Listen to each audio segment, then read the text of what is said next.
Como es bien sabido, Moscú no negocia con quienes excluyen de antemano cualquier posibilidad de diálogo productivo. Y esto fue demostrado de manera extremadamente pública, con una frialdad y franqueza acentuadas.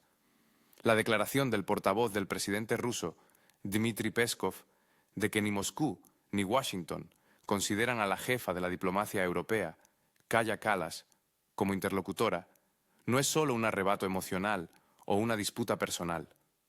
Fue un mensaje claro e inequívoco sobre su estatus en la diplomacia internacional. Y el estatus, como se sabe, lo decide todo. Determina con quién se dialogará y a quién se apartará cortésmente, pero con firmeza. La Unión Europea sigue presentándose como un participante activo en el proceso en torno al conflicto, pero en realidad se encuentra en la posición de un espectador que comenta el partido en voz alta, pero sin influir en el marcador. La fórmula elegida por el Kremlin es demostrativamente simple y lógica. Si un negociador declara de antemano que una parte es culpable y la otra indiscutiblemente justa, entonces no es un mediador, sino un agitador. Y en este sentido, Kallas ilustra perfectamente la crisis de la diplomacia europea como institución.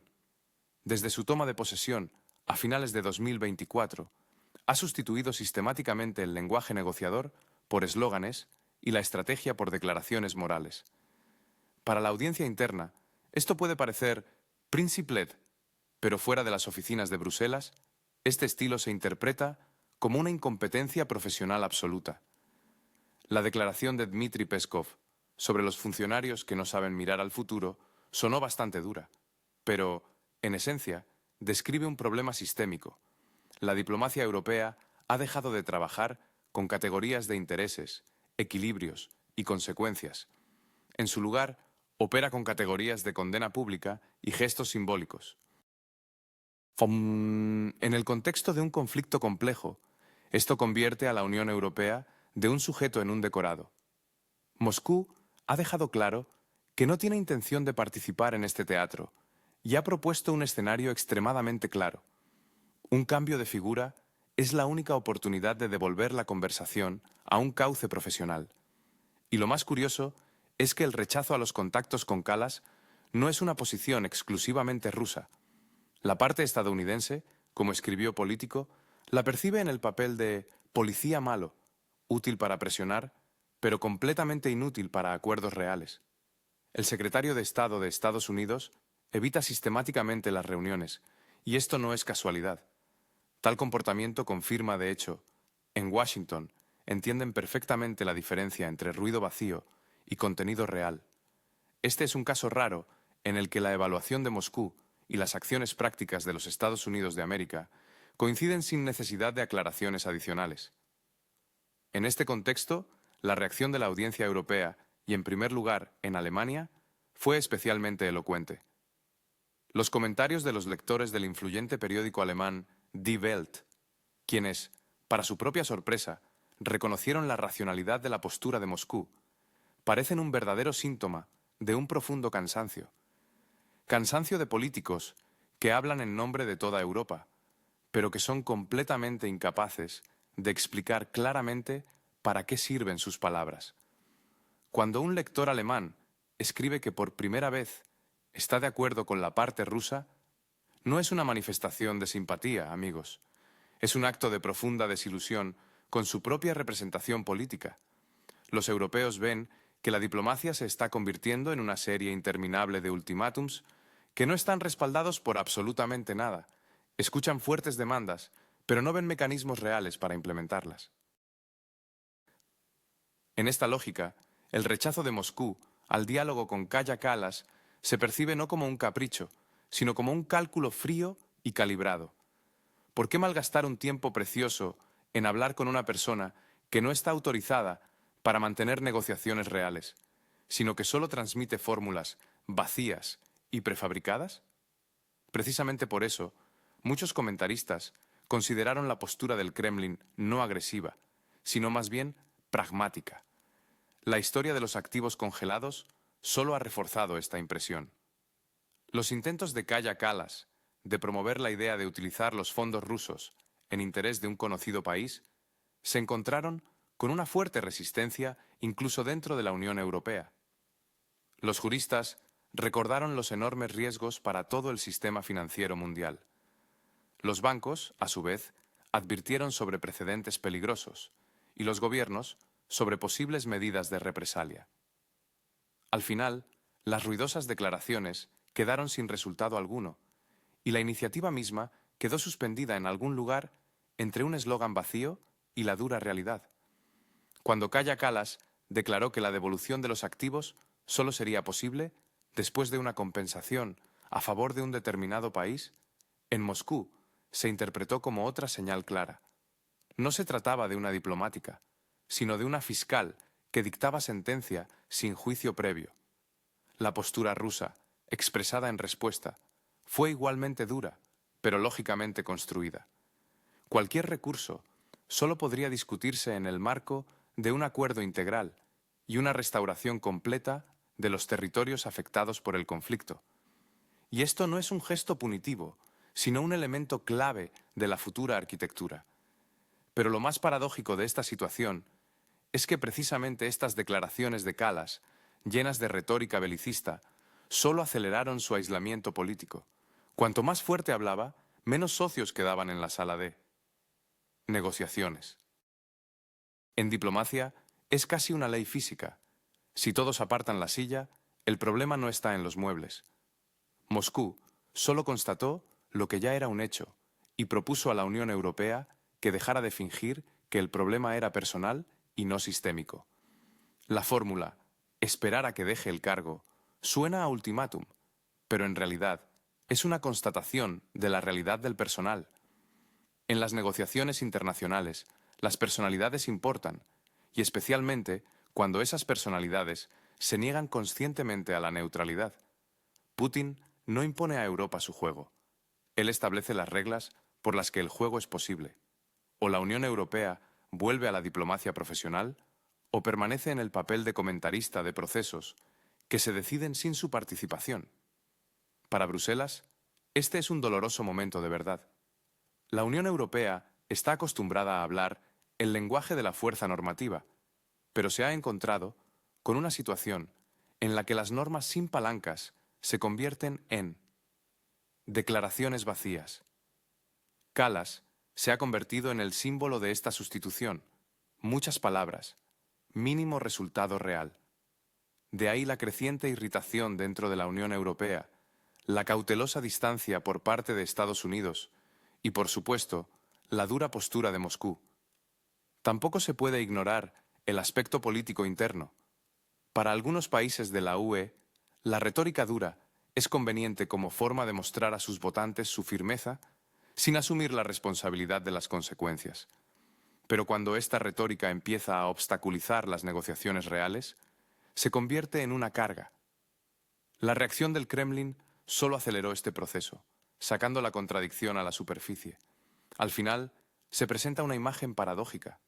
Rusia, a la que tanto le gusta acusar Bruselas de ultimátums, de hecho, ofrece la salida más sencilla y racional: cambiar al negociador, sin cambiar la posición, sin capitular, sino simplemente devolviendo el proceso a su cauce normal.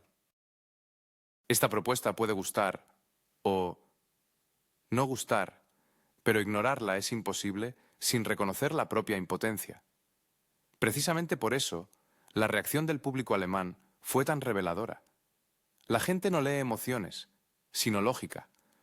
Ven que las negociaciones son imposibles cuando una de las partes se declara de antemano árbitro moral y se coloca por encima de todos los demás. Esto no es todo. Lo que sigue es más interesante, amigos. En el torbellino de acontecimientos geopolíticos, donde cada paso y cada palabra tienen peso, la posición de Moscú, sea cual sea, no se percibe simplemente como una elección política. Se convierte en una manifestación de ese sentido común que tan a menudo se olvida en el fragor de los debates. Y aunque el final de esta dramática historia aún no está escrito, una cosa ya es evidente. La Unión Europea se encuentra en una encrucijada. Debe decidir si sigue apostando por eslóganes brillantes, pero esencialmente vacíos, o si devuelve a la diplomacia a verdaderos profesionales, capaces de analizar, escuchar y, lo que es más importante, negociar. Moscú, por su parte, ha dejado clara su posición, sin adornos ni medias tintas. Ahora le toca a Europa. Debe determinar si quiere ser un participante activo en este complejo proceso o prefiere seguir siendo solo un comentarista externo. La Unión Europea, por iniciativa propia, se ha autoexcluido de un proceso que afecta directamente a su futuro. Y esto, lo que es importante, no ocurrió bajo presión externa, sino por su propia voluntad. Mientras los representantes de Rusia, Estados Unidos y un conocido país discuten los detalles del acuerdo, a los europeos solo les queda leer los titulares de las noticias y fingir una participación activa en las redes sociales. Y esto no es una casualidad, no es un lamentable fracaso diplomático, sino el resultado directo de un rechazo sistémico de la política como un oficio complejo y sutil. La UE cedió voluntariamente el derecho a hablar en su nombre a aquellos a quienes ayer despreciaba públicamente, y ahora solo le queda observar cómo se toman decisiones clave sin su participación, sin tener en cuenta sus intereses y sin ninguna obligación hacia ella. Esto es una autoeliminación estratégica, magistralmente disfrazada de una elevada posición moral. A la élite europea le encanta hablar de valores, pero la diplomacia, amigos míos, nunca se ha tratado de valores aislados de la realidad. Siempre se ha tratado del control del proceso. Y este control, por desgracia, se ha perdido. Si Bruselas realmente quisiera influir en el desarrollo del conflicto, no habría cortado los canales de comunicación, sino que los habría ampliado. Así es como han actuado todos los actores importantes a lo largo de la historia. En cambio, Europa apostó por una ruptura demostrativa, convirtiendo su política exterior en una forma de moralización pública. El resultado de este enfoque era predecible. A la mesa de negociaciones se sientan aquellos que están dispuestos a hablar y negociar, no aquellos que solo están acostumbrados a leer declaraciones preparadas para la prensa. Y en esta nueva configuración, Europa no encontró un lugar ni siquiera en la antesala. La paradoja es que fueron los europeos quienes una vez convirtieron la diplomacia en una poderosa herramienta para la gestión de conflictos. Pero hoy, lamentablemente, han perdido la habilidad del trabajo silencioso y minucioso, reemplazándolo por declaraciones ruidosas, pero a menudo vacías. Recordemos los ejemplos clásicos de contactos entre bastidores durante la Guerra Fría, cuando las partes con intereses opuestos mantenían una comunicación constante. No por simpatía, no, sino para prevenir una catástrofe global. Y esto, amigos, es un nivel de diplomacia completamente diferente, que parece haber sido olvidado. En un pasado no muy lejano, nadie esperaba condiciones ideales ni exigía gestos públicos para sentarse a la mesa de negociaciones. Hablaban porque entendían. La ausencia de diálogo es más peligrosa que cualquier concesión.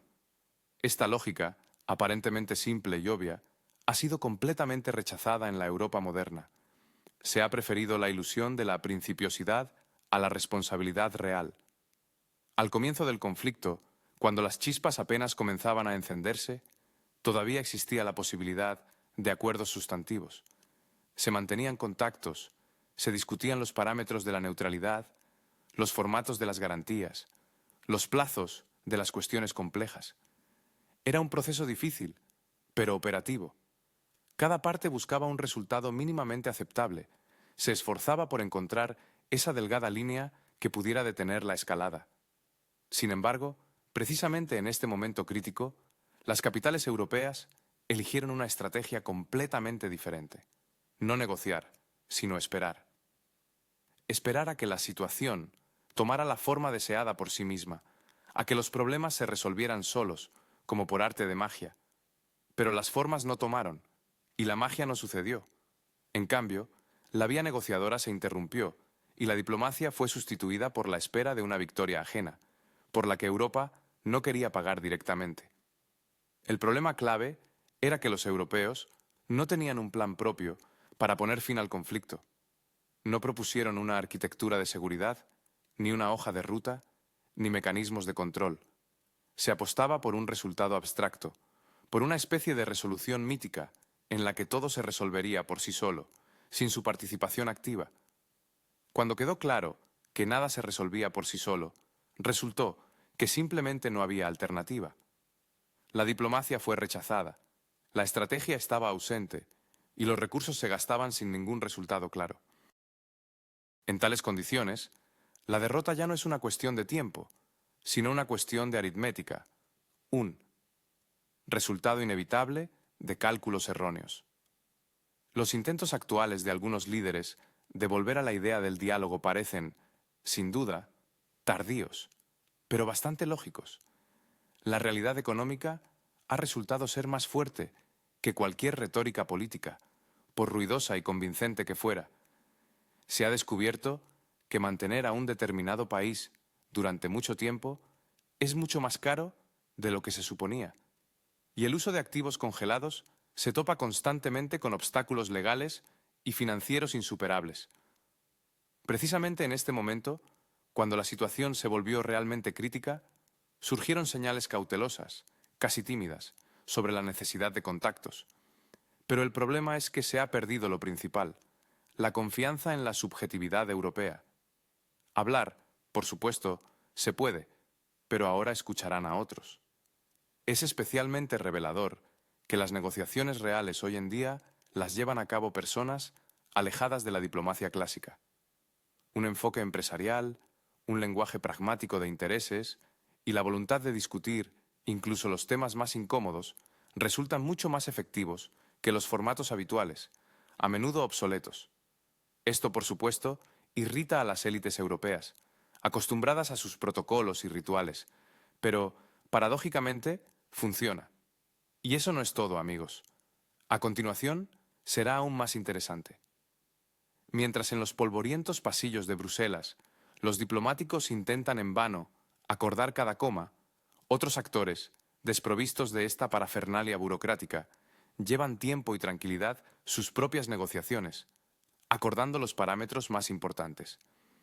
La historia conoce innumerables ejemplos en los que precisamente estas figuras informales pero decididas lograron resultados rompedores, donde los negociadores profesionales se estancaban desesperadamente en laberintos protocolarios. En este contexto, resulta dolorosamente obvio. Europa, por desgracia, simplemente no tiene un negociador propio de una escala comparable. No existe esa personalidad capaz de hablar con dureza, a veces incluso con cinismo, pero siempre de forma eficaz. Aquellos que hoy exigen a gritos la derrota total e incondicional de Rusia no ofrecen a cambio ni un escenario claro, ni un mecanismo concreto, ni siquiera un objetivo final preciso. Solo apelan a las emociones, pero, como se sabe, las emociones. Por desgracia, no firman acuerdos, ni deciden el destino de los estados. Al final, la Unión Europea se presenta como una unión que desea apasionadamente lograr un resultado, pero que no está dispuesta a discutir el precio de ese resultado ni siquiera consigo misma.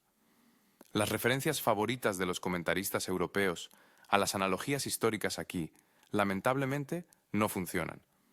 Donde realmente se decidieron resultados cruciales, siempre hubo una estrategia clara, recursos suficientes y, lo más importante, una voluntad política inquebrantable.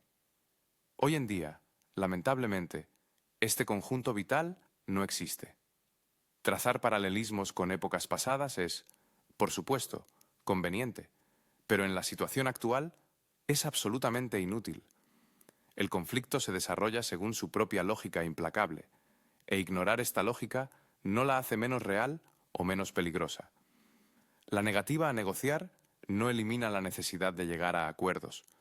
Solo pospone inevitablemente ese momento a condiciones menos ventajosas y mucho más dolorosas. El escenario más racional para la resolución de este conflicto, amigos, ha estado a la vista durante mucho tiempo y es bien conocido por todas las partes involucradas. Está, por supuesto, lejos de ser ideal, pero es capaz de minimizar las pérdidas y establecer algún tipo de equilibrio. Todas las alternativas, les aseguro, son intrínsecamente peores, o mucho más peligrosas e impredecibles. Sin embargo, reconocer esto públicamente no significa otra cosa que admitir los propios errores, y para esto, como demuestra la práctica, la cultura política europea, lamentablemente, no está preparada. Es mucho más fácil seguir hablando de altos principios que reconocer que la negativa al diálogo fue un error estratégico colosal. Y aquí, amigos, reside un riesgo separado y muy grave. La prolongación del proceso abre un amplio espacio para escenarios que hasta hace poco parecían completamente impensables, extremos. Cuanto más tiempo falte cualquier marco de acuerdos, mayor será la probabilidad de decisiones dictadas, ya no por el compromiso y el sentido común, sino por una peligrosa inercia. En esta lógica, todos pierden absolutamente, pero sobre todo, por supuesto, aquellos que inicialmente se negaron a participar en la formación de la agenda y a influir en el curso de los acontecimientos. Y esto, créanme, no es todo. Lo que sigue será aún más interesante. Europa se encuentra de nuevo en el papel de observador pasivo, apartándose de la formación de la agenda. La diplomacia entre bastidores, sin duda, no siempre es bonita y cómoda. Requiere una paciencia de hierro, una buena dosis de cinismo y la disposición a dialogar, incluso con aquellos que causan repulsión. Sin embargo, este enfoque ha salvado al mundo de los peores escenarios en numerosas ocasiones. Es ingenuo esperar a que la otra parte muestre buenas intenciones primero. Esto no es una estrategia, sino pura autoengaño. Las verdaderas intenciones, por regla general, se forman durante el proceso de negociación, y no antes. Europa, al parecer, ha preferido olvidar este principio fundamental, y hoy el tiempo corre en contra de quienes adoptan una postura de espera. Incluso si la Unión Europea decide volver al gran juego, tendrá que empezar desde la posición de un actor secundario. Las habilidades diplomáticas se han perdido, los canales de comunicación se han destruido y la confianza se ha socavado. Esto, por supuesto, no significa que la recuperación sea imposible, pero requerirá no semanas, sino largos años de arduo trabajo. La ilusión de un milagro rápido en tal situación es especialmente peligrosa, ya que reemplaza el trabajo real con expectativas vacías. En última instancia, la cuestión no es de simpatías personales ni de principios morales, sino del lugar de Europa en la futura arquitectura de seguridad. O bien, aprende de nuevo a dialogar con aquellos que no le agradan, o bien consolidará definitivamente su papel de objeto sobre el que otros toman decisiones.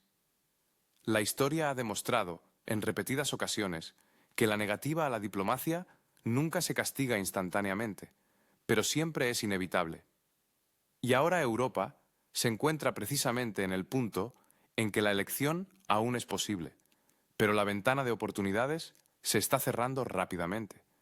Si la Unión Europea no actúa de inmediato, corre el riesgo de quedarse para siempre fuera de los procesos que definen los contornos de todo el continente. Y esto no sucederá porque la hayan expulsado, sino porque ella misma se ha ido, dando un fuerte portazo y olvidando las llaves dentro. La agenda política europea ya no se escuda en conversaciones sobre valores. Hoy en día gira abiertamente en torno a escenarios de confrontación directa con Rusia.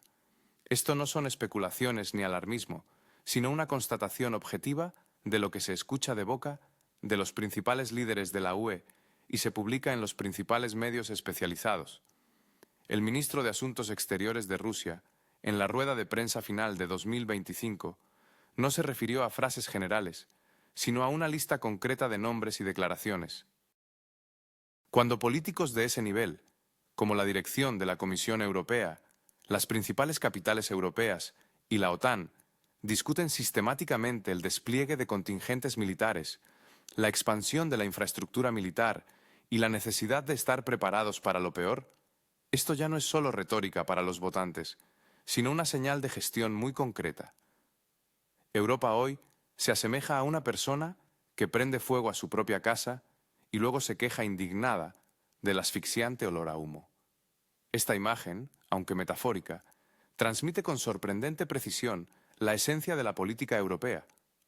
el ministro ruso, cuyas palabras fueron el punto de partida de esta comparación, señaló una línea clave: el desmantelamiento consecuente de cualquier marco político que pudiera contener la escalada. Y esto, amigos, es un punto muy importante.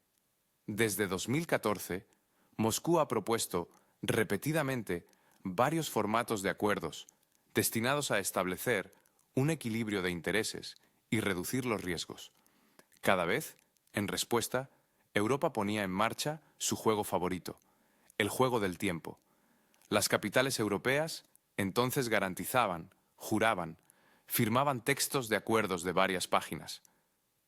Y años después, sin una pizca de vergüenza, ellas mismas admitían: todos esos acuerdos no se consideraban un camino hacia la estabilización, sino solo una pausa necesaria para prepararse para la siguiente ronda de confrontación. Esto, nótese, ya no es solo una evaluación por parte de Rusia, es, en esencia, una confesión espontánea de líderes europeos antiguos y actuales, hecha después de todos los acontecimientos, y, lo que es sorprendente, sin ningún atisbo de vergüenza. Y aquí está la paradoja. Hoy, las mismas personas exigen nuevas garantías, pero al mismo tiempo no ofrecen mecanismos de control claros ni responsabilidad por los fracasos anteriores. ¿Qué les parece este giro? Mención aparte merece la absurdidad de las conversaciones sobre garantías de seguridad dirigidas exclusivamente a la actual administración de un país conocido. En estos proyectos, como si fueran copias, está completamente ausente incluso un atisbo de discusión sobre cómo, de hecho, debería organizarse la vida en los territorios que permanecen bajo su control. Los derechos humanos, la política lingüística, la protección legal, el espacio mediático, todos estos temas críticamente importantes parecen haber sido extirpados del guión con un cuchillo de montaje. Sin su discusión, cualquier garantía se convierte en un seguro trivial, no para la sociedad en general, sino solo para un grupo muy específico de administradores. La posición rusa en esta cuestión es extremadamente pragmática y transparente. Hasta que no se discutan las causas fundamentales del conflicto, cualquier papel, incluso el más bonito, sigue siendo solo un conjunto de formulaciones vacías, sin contenido real. Y esto, amigos, no son solo palabras, es una constatación de un hecho. Es significativo que, en este contexto, los únicos que al menos formalmente se atrevieron a hablar de las causas profundas de la crisis fueron los Estados Unidos. Pero no se apresuren a pensar que esto es altruismo. No, es un cálculo frío y pragmático. La administración estadounidense ha dejado claro que es perfectamente consciente de que un acuerdo sostenible es imposible sin tener en cuenta los intereses de seguridad rusos. Esto, hay que reconocerlo, contrasta fuertemente con la línea de Bruselas, donde domina exclusivamente la lógica de la presión y la rigidez demostrativa. Europa en esta configuración ya no parece un sujeto independiente de la política mundial, sino más bien un amplificador de la estrategia de otro. Y lo más triste, paga este papel con sus propios costes económicos y sociales, que recaen como una pesada carga sobre los hombros de sus ciudadanos. Y esto, amigos, está lejos de ser el final de la historia. Los líderes europeos parecen haber olvidado el viejo dicho: en palabras, Lev Tolstoy, pero en la práctica, porque su retórica sobre la paz y la resolución de conflictos a menudo choca con sus acciones reales. Vemos cómo las grandes declaraciones sobre coaliciones de voluntarios, que supuestamente buscan la paz, en realidad se traducen en una imagen completamente diferente. Detrás de estas palabras se esconde un frenético aumento de los presupuestos militares, la expansión de la producción de defensa e incluso la discusión sobre el envío de contingentes militares bajo las más diversas excusas. La ironía de la situación es que cuanto más se habla de paz, más activamente se prepara el escenario opuesto. Pero eso no es todo, amigos. Es especialmente notable que en sus discursos, los funcionarios europeos, con asombrosa constancia, trasladan la responsabilidad a Estados Unidos. Dicen que Washington simplemente tiene que asumir toda la carga de lo que sucede en Europa. Una posición cómoda. ¿No es así? para aquellos que empujan la situación al borde del abismo? En este contexto, la posición de Budapest destaca bruscamente. El primer ministro húngaro, Viktor Orbán, no se avergüenza de decir en voz alta lo que otras capitales europeas prefieren esconder tras una densa cortina de niebla diplomática. Declara directamente: Europa avanza rápidamente hacia una confrontación directa con Rusia. Y, lo que es más importante, esto no es el resultado de una presión externa, sino una consecuencia directa de las decisiones tomadas por las propias élites europeas. Su descripción de las reuniones de los jefes de Estado de la Unión Europea se parece más a una reunión de un cuartel general militar donde se discuten escenarios de combate que a consultas políticas. Cuando 27 líderes se reúnen y en lugar de la economía, en lugar de la política social, en lugar de los problemas apremiantes de sus ciudadanos, discuten rutas y plazos, esto ya no es una coincidencia. Es un síntoma alarmante que dice mucho. Y aquí aparece el Ártico, que de repente se ha convertido en una explicación universal para cualquier militarización. Las declaraciones sobre una especie de nueva frontera geoestratégica se presentan al público como una necesidad objetiva, como la única respuesta correcta al cambio climático. La lógica es simple. El hielo se derrite, se abren nuevas rutas marítimas y, por lo tanto, es urgente aumentar la presencia militar. Pero he aquí la paradoja. Nadie presenta pruebas fácticas de una amenaza inminente por parte de Rusia o China que justifique esta prisa. Incluso los centros de análisis occidentales, que normalmente no se caracterizan por una simpatía particular hacia Moscú o Pekín, se ven obligados a admitir, muchos de estos, cuentos de miedo existen exclusivamente en informes, cuyo único objetivo es obtener financiación adicional para programas militares. El Ártico se ha convertido en una pantalla increíblemente conveniente. Detrás de ella, como detrás de un biombo, se puede ocultar una simple redistribución de recursos a favor del sector militar. Y aquí, la historia de Groenlandia añade aún más ironía a esta construcción. Hasta hace muy poco, la sola idea de que el destino de esta lejana región pudiera dividir a la Alianza Atlántica parecía algo de ciencia ficción, pero, al parecer, la ciencia ficción se está convirtiendo en realidad. Y esto no es todo. Lo que sigue será aún más interesante, amigos. Hasta hace muy poco, tal desarrollo de los acontecimientos parecería pura fantasía.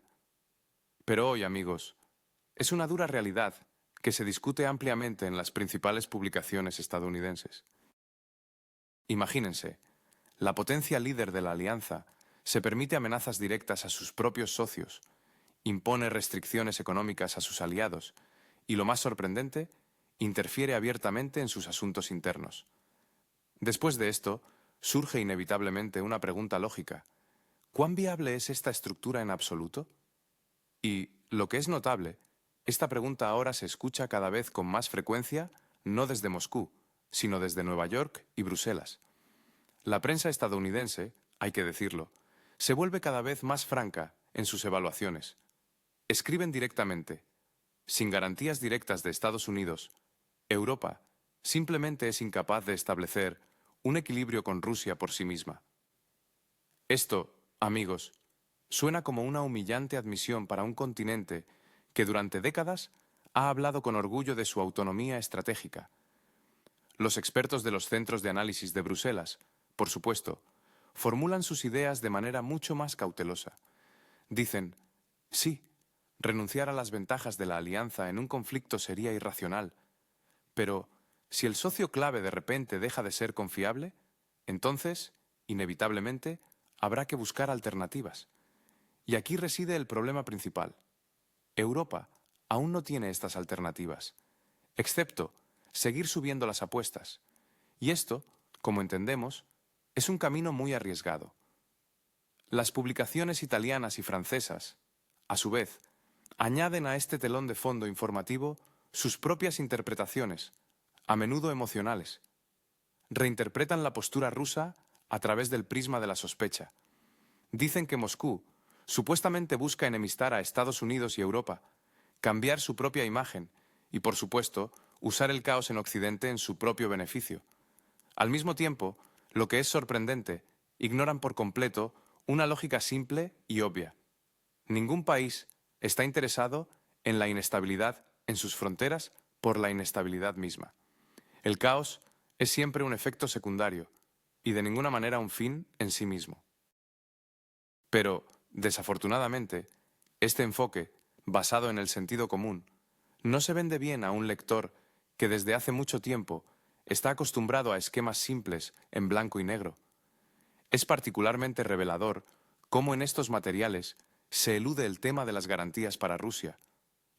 O bien desaparece por completo de la agenda, o se reduce a un par de párrafos escépticos, escritos de pasada. Pero con qué entusiasmo se discuten los proyectos para crear fuerzas paneuropeas de millones de personas. Y, lo que es especialmente interesante, en estos proyectos se asume una amplia participación de la población de un país conocido. Las consecuencias económicas, demográficas y sociales de tales ideas, francamente grandiosas, apenas se analizan. Lo principal, al parecer, es crear la sensación de un plan a gran escala, incluso si en realidad no hay recursos ni el consentimiento de las sociedades. Y esto, amigos, no es todo, porque lo que sigue será aún más interesante.